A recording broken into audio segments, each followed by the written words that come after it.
Hello, ladies and gentlemen, and welcome back to another edition of the Dark Lord of Memes podcast.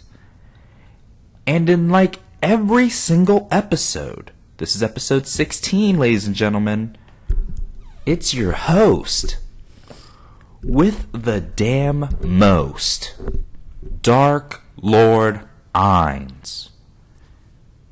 And in 16 episodes, I have been joined with the lovely co-host, Albedo. Albedo, how are you doing this morning? Tell us how you're doing.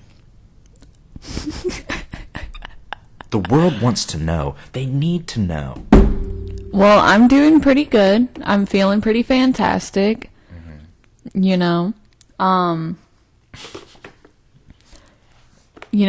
Are you what the cool kids say, are you vibing? Oh yeah, I'm major vibing. Are there big vibes emanating from you right now? I'm feeling your vibes, honestly. I wasn't going to say anything. I can feel that you're big vibing right now. Is that true? Very big vibing. So, ladies and gentlemen, breaking news. Albedo is vibing big time as we open up the show.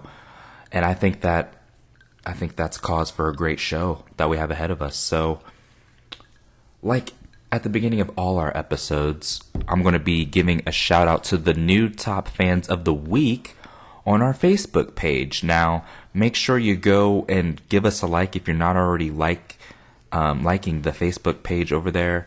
Go to Dark Lord of Memes podcast on Facebook. Type in facebook.com/Dark Lord Ainz. That's AINZ. And you will find our amazing meme page. And I'm just going to take a stroll over to the Facebook page and shout out our top fans of the week. So I think we got a long list this week. I think we got 11 or 12 new top fans, which, like we mentioned in pretty much every episode, we appreciate all the love and support that you guys give the content over there, whether it be supporting the podcast, whether it be supporting my new music project that's coming up, or whether it's just the memes themselves. We, provide a lot of content on the meme page, and we appreciate the love and support that you guys give us. So thank you guys once again for, enjoying what we put out there. So without further delay, let me get into the top fans. So this week, the new top fans are Caleb Huron, Christian DeMonico, Caleb Stredge, Kylie Dorsey, Nyasha Hillary Makumbe, Louis Grijalva, I think I butchered that. I think it's Grijalva. Roman Jenny, Isaiah Cobb, Alexander Hartley, Darian Florence, and Savon Booker. Thank you guys. That was a long list to go through, but thank you guys so much for being this week's new top fans. Big shouts out. So it's lit over there. Make sure you go be on the lookout for, like I mentioned earlier, we can get our podcast over on the Facebook page, and you can also get access to some music I'm going to be putting out soon. My first EP under just a solo EP, which I'm very excited about. It's almost done. Most of the songs are already done and written, and I just have to physically go to the studio and record them, which I'm very excited about, because I love recording in the studio. It's the best. And Albedo will be joining me, so that'll be even more fun. So. And you even wrote a song for me. Yes, I did, which I think is probably going to be my best song on the EP, but I'm excited to record all of them. So it'll be like 4 or 5 songs. It's called the Blood Moon EP. I've got the cover art already done. I'm very proud of what the cover is going to be. It looks really dope. I have a couple different covers that I'm looking at currently, and I'm trying to pick out the one. But shout out to the artists who did that. I'll make sure that they get their, credit on everything, but they did a really good job. Albedo thought the covers were really cool too, and I think you even made one of the possible covers like your phone lock screen. Phone lock screen, yeah. I just like it. I think it's like really dope, and the artist did a fantastic job on it as well. Yeah, it's literally the perfect. It's the image I wanted, and they brought it to life. So I'm very happy. That's why you should pick it. Just saying. I probably will. But yeah. So very excited for the Blood Moon EP. Going to try to get in the studio next weekend to record it.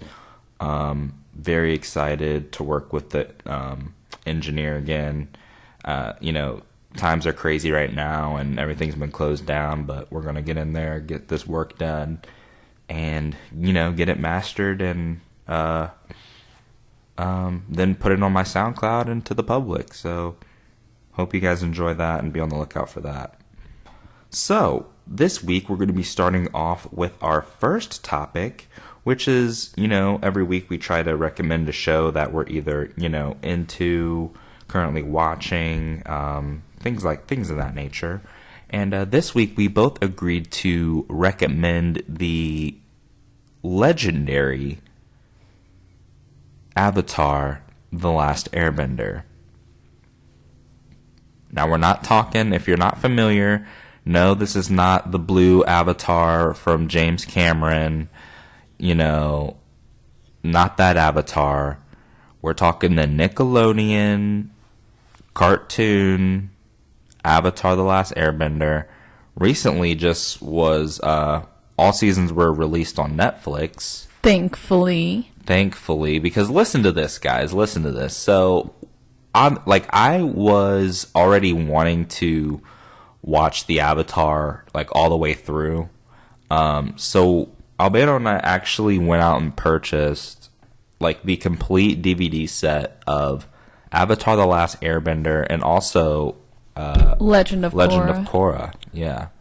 So, but the thing is with the DVDs, there's literally 4 episodes to a DVD, and you gotta put in the DVD, watch the episode, then it takes you back to the menu screen. You gotta select the next episode, and you gotta do this process all over, over and over again. You gotta take the DVD out, put in DVD number 2. There's probably 8 in the total thing. It's just ridiculous. So, needless to say, we weren't really, getting anywhere. Yeah, we weren't really taking the time out to dedicate to actually watch it. Because let's face it, it's a struggle that you just rather avoid. Yeah, for as many great memories I had growing up on DVDs, they're pretty obsolete now.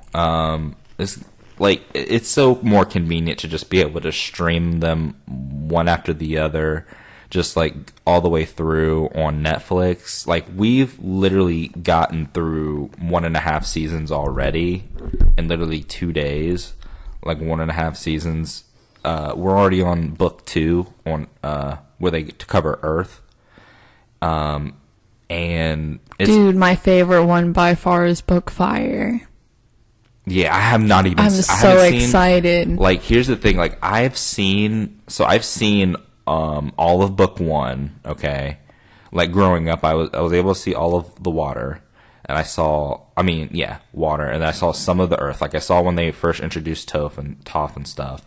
Toph. Sorry, Toph. Tofu. When they first introduced Tofu. Toph. And they first introduced Toph, and I watched that, but I never seen any Fire book stuff. So I'm very, very, very, very excited to see the book 3, because I've seen nothing from book 3. Literally nothing. I'm so excited. We're finally in the part where it picks up a little bit, and it's not so Well, so let's get into it. So, if you're not familiar, so this is basically, I think it's fair that we'll just describe how much we've watched and kind of where we're at. No, there's no rules. We'll give spoilers. There is spoiler warning. I would make sure to. I've already like watched this whole thing like, over and over and over. Like I've watched it so many times growing up just because it was like one of my favorite things. So like, see, I watched it growing up, but I never saw it like 100% there. No, dude, like I grew up and we had a DVR, and I would like DVR it. Oh, every episode. That's nice. And then I when never there had was, that. and then when there was like nothing on TV, I would just watch Avatar. Like there'd be literally nothing on TV, and I would not know what to watch, and I just like DVR some Avatar. Yeah, like I would do that. Like I didn't. My mom never had that, but my my meemaw, she had it. So I would like record like wrestling and stuff because I was a little nerd. But anyways, so yeah, let's just kind of like talk about how far we are into it. And yeah, so basically, we've completed all of book 1, which covered Aang, wanting to master waterbending, which was a great book, great story. I loved the season. Some notable, we gotta go over the main characters. I mean, there's Sokka and Katara, who are, the brother sister, from the water tribe. Southern water tribe. In the South Pole, right? They're South Pole, yeah. So they're South Water tribe, and then they discover Aang, who is the last Airbender, who is the next Airbender in the cycle, because it changes elements every reincarnation of the Avatar. So this one is the air. Yeah, and now we know that. Now we know the cycle that I was in because we've already met. Oh man. His reincarnations, we've already met the fire one, which was Avatar Roku. And then Avatar Kyoshi. Yes. She was Earth. Yep. And then now, if you know of Avatar, you know of Legend of Korra, and you know it's Waters next, and you already know that's Korra. Yeah, exactly. Which I'm excited to watch that as well, once we finish Avatar. Oh yeah, that's a very modern version of the Avatar story, and I enjoy it. Yeah, but the thing, once we finish Avatar, where are we gonna we have the DVDs, but I wish there was a way to stream it. You know what I mean? Well, you can always try to find it. Yeah, I'm sure there's a way, maybe. We do not condone illegally watching. I love you put the disclaimer. So basically, this is the main group. Basically, in book 1, what are the notable events? I mean, the pirates. Yes. So the pirates, the blue face, they were able to steal the waterbending scroll. Yeah. From the pirates, so they could learn more waterbending because Aang in book 1 is literally just trying to master waterbending, which he was already good at without even he was kind of a natural at it. He was better than Katara was, and Katara had been doing it for a while. But he's the Avatar, so. But that and plus Katara had to teach herself because there's no water benders in the South Pole. The Fire Nation took them out. Right. So she had to teach herself everything that she knows. And Aang just leeched off of her and was like, "Alright, go ahead, show me." Okay, got it. Right. And then so he was actually really lucky to find her.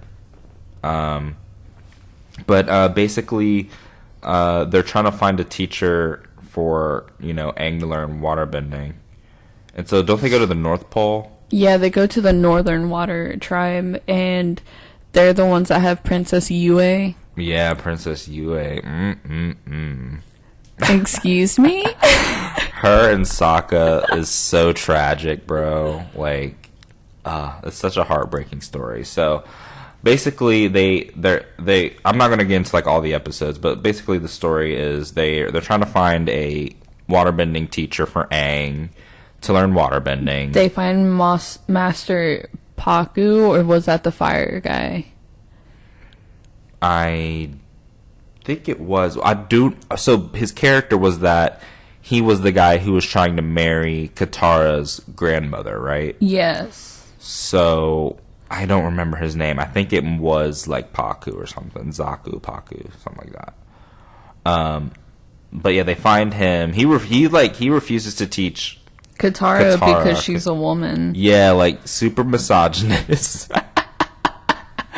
He was like, "Why don't you go heal with the women?" And I was like, "Dang!" Like, I was like, and Katara was not having it, and she was like, and the thing about it is like, I love that whole scene because I gained a lot of respect for Katara because she wanted to run hands with him, knowing damn well she was about to get smacked up. Like, she did not care. Like, I love that about her. She was like, I don't care. He made me mad. We got to fight about it. If I get beat, I get beat. You know what I mean? Like, she a real one. She a real one for that. Definitely, yeah. So she earned brownie points for me. So then they had their battle, and he earns he earns her respect or whatever. And she earns his respect, and I guess he takes her in as a student, and then she basically becomes Aang's teacher after they have to leave, which was a crazy story because should we get into the fire invasion? That whole ordeal. Oh, are you talking about when they have to invade the fire, or when the fire nation's invading the North Pole? Oh, and yeah. they kill the moon. They kill the moon, and then Princess Yue has to like turn into the moon. So sidebar, Princess Yue is the daughter. Who's she the daughter of? She's like the daughter of the man in charge. Yeah. I can't remember what they like refer to him as. Yeah, but so she basically is in a prearranged marriage, so she's engaged to some guy already, but she falls for my boy Sokka, who just, I don't know what it is about Sokka. Like, I love his character. Like, as we're watching it, Albedo keeps saying, like, I'm Sokka. I think he's so funny and, like, entertaining. Every little thing you do just reminds me of him, because you're always just, like... over the top sometimes. Yeah, and then all your jokes and your mannerisms and everything. Yeah, like me, there are a lot of similarities between Sokka and I. But yeah, so Sokka, falls for Princess Yue. They fall for each other. But then the freaking Fire Nation, and like everything's good, dude. Everything's copacetic. Everything's Gucci, and then the Fire Nation attacks. Like that's like the perfect like tagline. It's like everything was good, and then the Fire Nation attacked us. Like, I don't know, but they were just like, they wanted to consume everything. I mean, they were led by Fire Lord Ozai, right? Or no. Commander Zhao. Commander Zhao is doing it for him. Yeah, you always get them mixed up. Yeah, I always think he is him because he's kind of the face of him. You know what I mean? But, yeah, so Commander Zhao. And then Commander Zhao freaking kills the moon by killing the koi fish, which represented the moon, like the yin-yang and the two fish. That was pretty cool. The yin-yang and the two fish. Yeah. I thought that was cool. And he kills the fish. The moon, like, literally disappears out the sky, and waterbenders, like, can't bend anymore. Yeah, and the sad thing was like, when it went down, like, after it went down and after Princess Yue, but, like, Princess Yue becomes the moon, by the way. So, and then it was so sweet, like, she kisses Sokka and says, I'll always be with you, and technically she will, because she's the moon. Like, he can just she's always watching. Yeah, he could just look up at the moon and be like, that's my bae. Wow, so, like, the moon is Sokka's girl.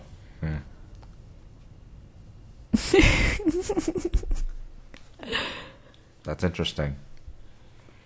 Well, I'm glad that... Well, I'm not glad. It was sad that, that happened and that Sokka lost his girl. He gets a new one, don't worry. Oh. Well, I'll be on the lookout for that. So yeah, it was pretty sad how she left, but I thought the season was pretty good. Now Aang basically knows air and waterbending at this point pretty well. He's pretty proficient in both, and so now he's learning Earth. And his teacher is Albedo. Take it away. Toph Beifong.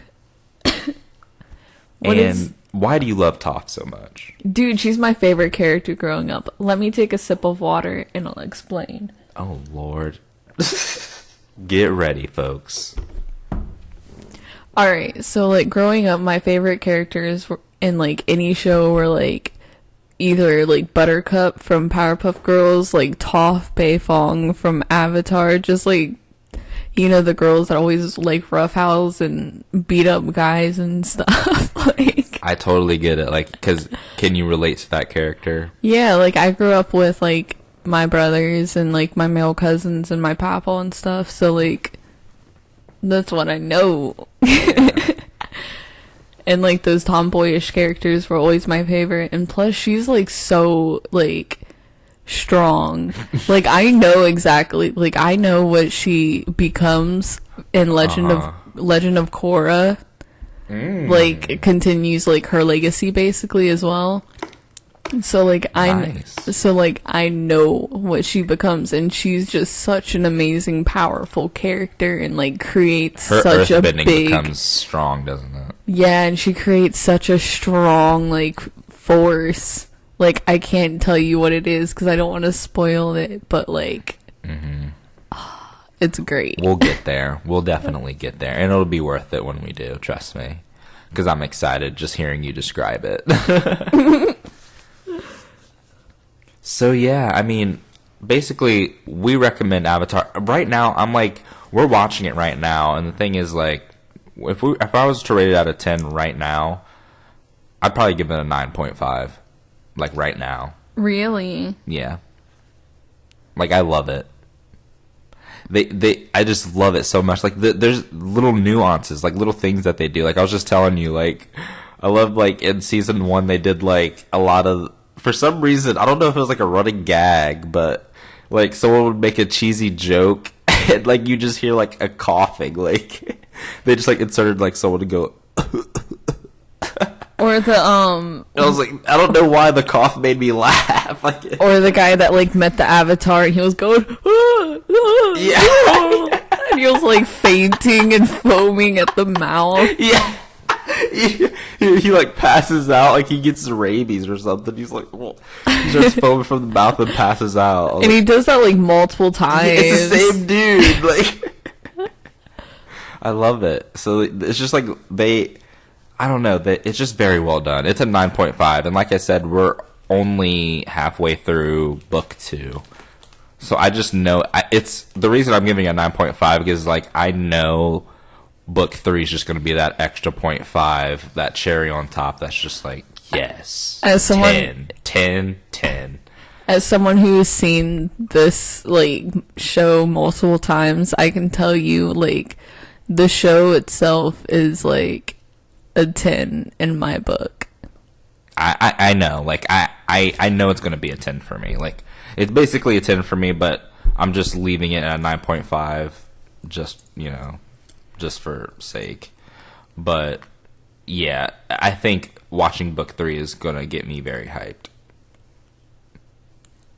Very hyped. So yeah, I'm looking forward to it. And also, I saw something online where someone was like, unpopular opinion, Avatar Last Airbender is trash, and I almost throw them in the pit. I almost lost it. I almost threw my phone. I almost screamed.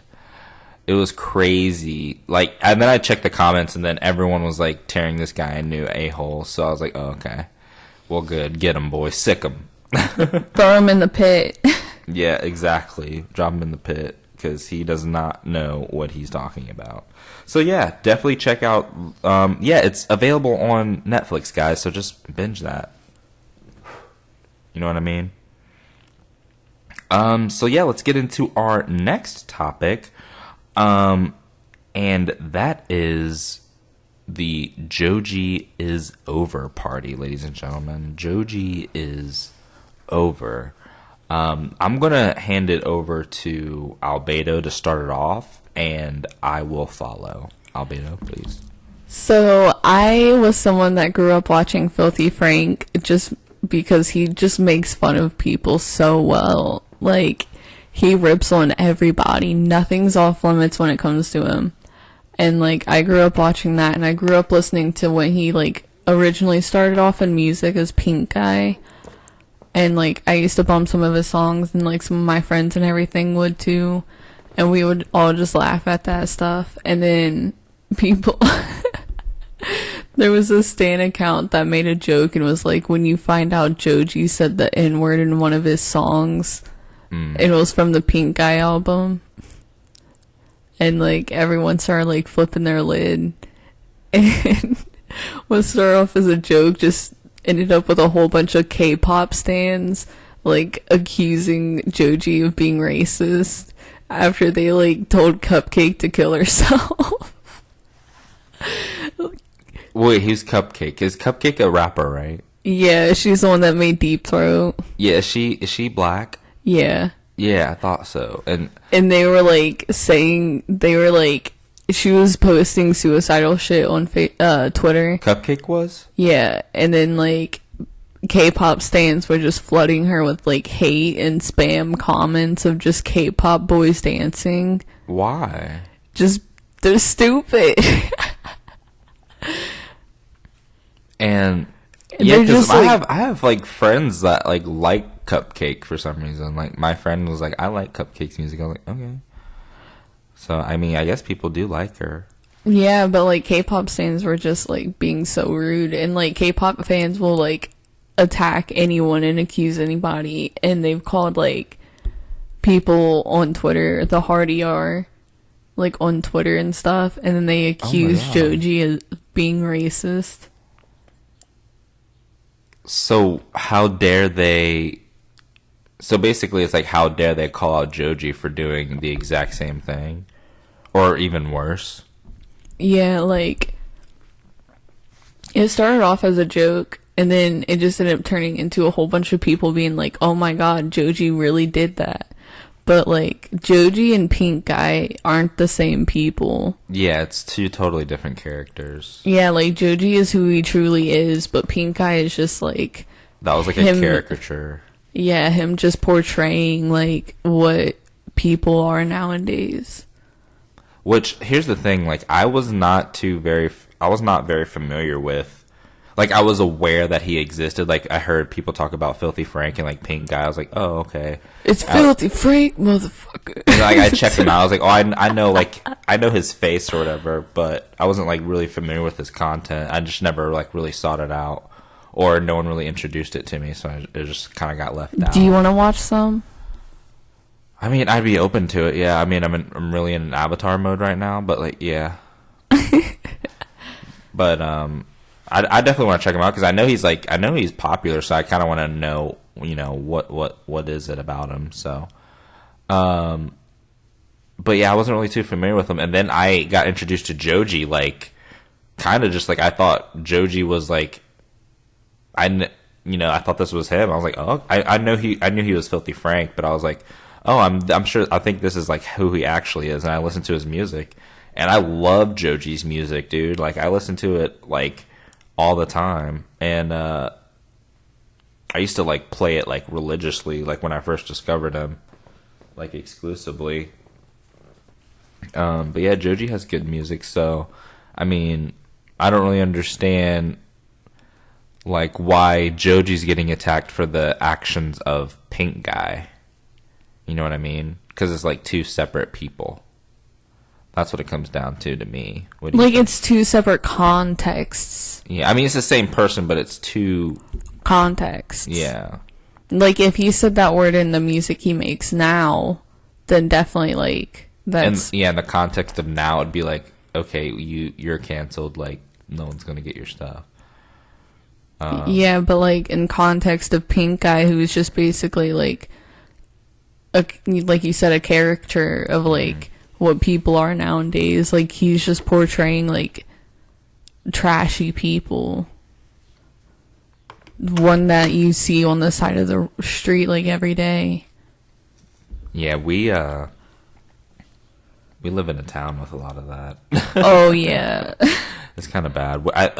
Like, not trying to, like, you know, bag on where we're from. I mean, I have no real qualms with where we live, but there's a lot of crime and a lot of bad people.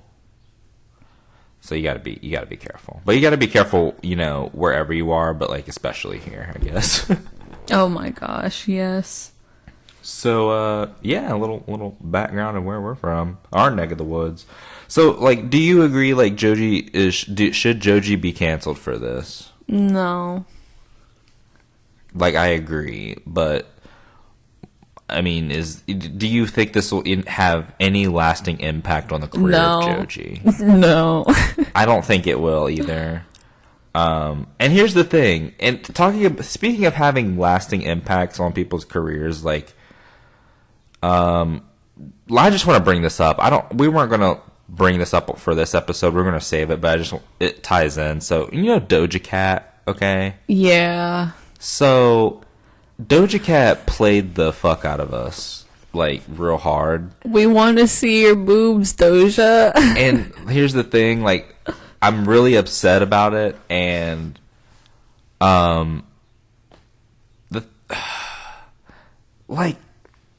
I don't think it's going to have a lasting impact on her career either. Like, she literally just played her entire audience. She came out on Twitter and said, if you say so, number one, I'll show you my titties real hard or boobies real hard, something like that. And everyone starts streaming it. It hits number one, and what does she do? What does she do? She takes it away from us. She literally ripped it right from underneath the rug. Like, I don't understand how she can get away with this. I think she needs to be held accountable for her lies and to her fans. I mean, we got her to number one, and what do we get? Nothing. We didn't have to stream that song. No, not a spare areola. At least nothing. make an OnlyFans. So, like, if you want to see, you gotta pay, maybe. But I mean, do something, dude. Like, I don't know. That's just, I'm disappointed in you, Doja. I thought you were better than that. I still like you and your music and everything. This is just a direct message to Doja Cat from me. You know, I still appreciate you as an artist and, you know, your look and everything. But you really did us wrong. And, you know, I think you're better than that. You could have, you know. But then I guess the other side of the argument is, like, did people really actually expect her to do it? But, like they said on, like, the H3 podcast, like, other artists have done it. I mean, look at Miley Cyrus, okay? I think that's, like, a prime example right there. Okay. Okay. So, I mean, the Kardashian empire is built on a sex tape. Their entire empire is built on a sex tape. Let that really see. I mean, were they popular, and did they have bread before that? Yes. I mean, we know Rob Kardashian was, you know, the lawyer for OJ and all that stuff, I think. So, I mean, you gotta take that into account. And then, you know, Jenner, Caitlyn Jenner. She is a shitty and horrible person, but the least she deserves is the correct pronouns. Yeah, I was trying to remember, like, if I should refer to her. So Caitlyn, when she was Bruce back then, you know, was like an Olympic gold medalist in something. I don't really remember, but so I mean, they were well to do. But a sex tape, like, really launched them into the 21st century. And that's just crazy to think about. But yeah, back to the original point. Doja, you really hurt my feelings, and Joji, I'll still go and listen to your music, and I don't think you're canceled. Any final thoughts, Albedo? Nope, none really. Nope. All right. Well, great. Now let's get into the next topic. So this next topic is pretty interesting. We're talking about rapper Lil Boosie and former NBA superstar Dwayne Wade, and their totally different parenting styles, yet for some reason, under fire. But yet, yeah, for some reason they're both under fire for having totally drastic, different parenting styles. So, if you've seen the news, maybe not, but let me just break it down for you, ladies and gentlemen. So, D-Wade, he's a very famous NBA basketball player, NBA champion. He's done it all. His 11-year-old son came out as trans. I think she's 11. I think that's the age I've seen. And apparently D-Wade is being attacked because he's allowing this, I think. Which is, I mean, I don't really understand that. What do you have any thoughts on that? The only thing, like, Dwayne is doing is allowing his child to express themselves through clothing, and a lot of people are taking it a step further and being, like, extremely transphobic on the topic because they're like, well, this is wrong. Like, what if she chooses to be, like, a man in the future? And it's like, she's not on hormone therapy at age 11. Like, most likely she's in therapy, like, trying to see if this is what she really wants to go through with in the future.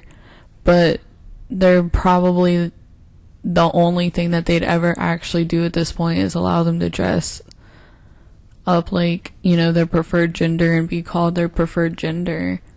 And, like, Dwayne is just being, like,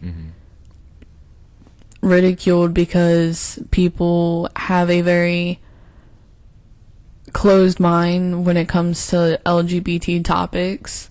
And very. So they think, like, oh, well, if you don't introduce them to those things, they're not going to be those things.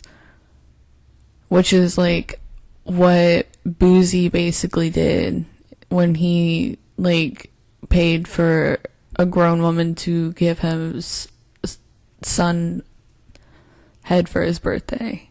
Yeah, so here's that. So like I said, they're two different things. They're both under fire, and she just said it. So Lil Boosie came out, I think, on Instagram Live and confessed that for his son's 12 and 13-year-old birthdays, I think he basically paid for a woman, like a grown woman, to give head to his two sons who are, 12 and 13, which is very disturbing and classified as rape.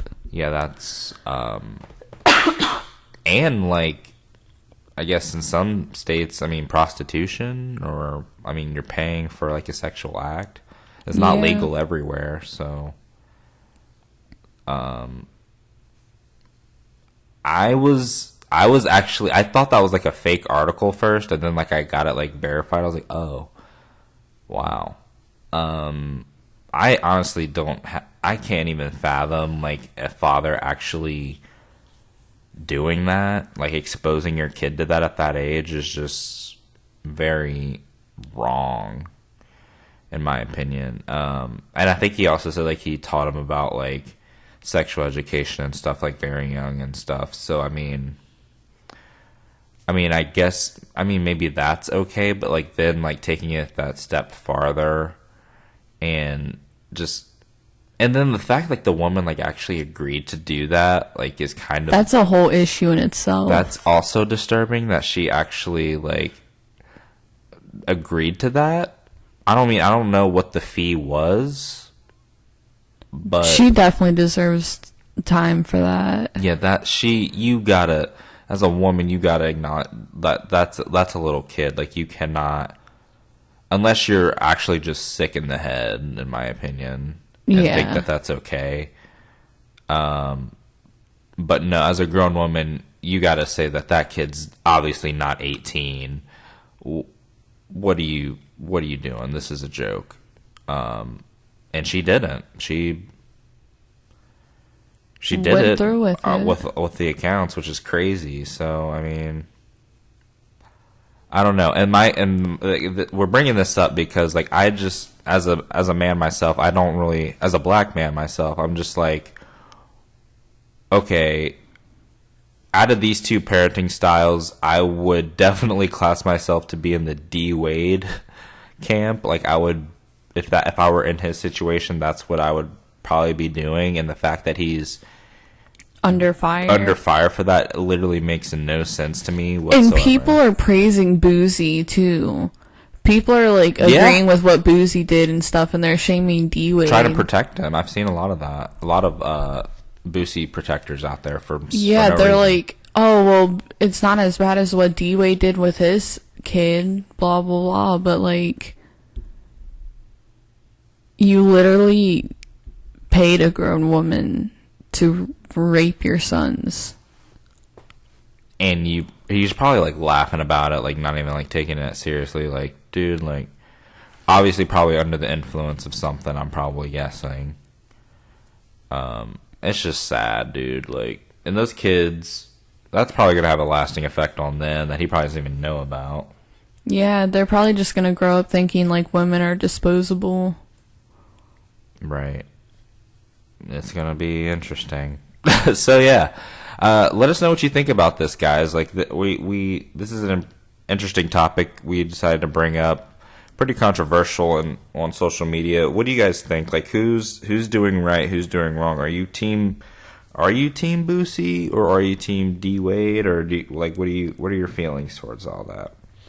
And then our last topic, which is the big philosophical question that we kind of just, round out the episode on. So, we talk about current events, pop culture, which, by the way, let me just do a quick aside. Speaking of that, made me think of this. Thank you to everyone who's been leaving the reviews on Apple Podcasts, like really, really leaving some great reviews of the podcast that I'm really enjoying. So, yeah, I definitely appreciate that. We've been getting a lot of positive reviews, so it helps us with keep wanting to do the show, basically. So I appreciate that. So yeah, the big philosophical question to end out the episode, Albedo. I'm gonna let you do this since you were the one that brought this to the show. All right. So, does fate exist, or is life just a bunch of decisions and accidents? What do you think? Okay, so she like randomly asked me this question, and when you actually sit down and I guess take the time to think about it, it's like, wow. So okay, does fate actually exist? Like, do things just like, were things meant to happen? Were things predetermined? Where like this was the this was the outcome for me, like no matter what? Or is life just a bunch of decisions and accidents? And the more I thought about it, like initially, I was kind of like, well, I think like some things are kind of fate and some things are kind of just decisions and accidents. Like, I thought it was kind of like more of a mixture. But I think honestly, it is just more a bunch of decisions and accidents. I don't really think it's hard to say that everything that was destined to happen was predetermined, because if that's the case, why is it predetermined? Why is it someone's fate that they're monsters? Like, that they're just horrible human beings and, treat people, wrong, and come from a certain background, come from, probably like bad conditions, broken, broken households. Like, I would hate to feel like that was someone's fate, I guess, and like a predetermined thing. So I think yeah, like, life is pretty much just a bunch of decisions, and they either go like good and it's just like a good decision or a neutral decision, or it's an accident, viewed as an accident. What do you think? I genuinely just think life is a bunch of like decisions and accidents. Like, a lot of things that happen, like the butterfly effect. Anything you touch can, have the effect to like expand hundreds of times. And I think like any choice that you make in life can't be predetermined, because you're making that choice to like